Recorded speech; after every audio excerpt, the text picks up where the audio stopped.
Hi there, I'm here with Danny and he's been showing me a few things in PJ Remix to maximise my screen. So he's going to show us a few things which may be obvious to some people and not so obvious to others, but why don't you take it away, Danny? What can we do? Okay, so the first thing is the album layout window where you're laying up the images on the page. That's really good to have zoomed in like it is now for when you're trying to examine detail. And if you do happen to have a small screen, we help you navigate around that page by the navigator on the tools window. But you probably don't need it always that zoomed in. Sure. So there's a zoom button over here where you can select the percentages that you'd like, and you can go from 25% right up to 200 to get that fine detail. And another item on this list is called Fit to Window, and that's really useful because it just maximizes the layout for the window size that you've already specified. Sure.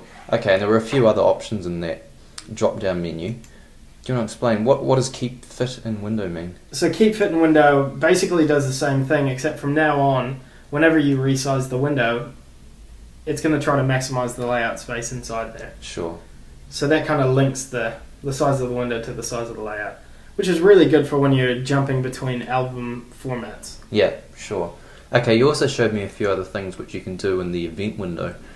Okay, so the navigation, this panel here on the left-hand side, once you've already determined what group you're in, if you set your images out in groups or collections, you kind of know that you're going to be working in the ceremony section of the images, so it could be useful to hide this and kind of gain that space, and you can do so by clicking on this vertical bar with the arrow.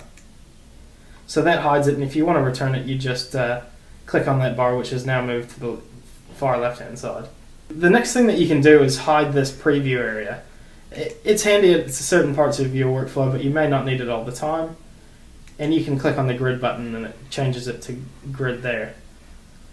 And the size of these thumbnails can be varied, and you can fit more on the screen depending on just how big you want them. But remember that there's another sort of hidden feature that you can double click on a image and it'll pop up full screen. Sure. And you can cycle through these with the arrow keys.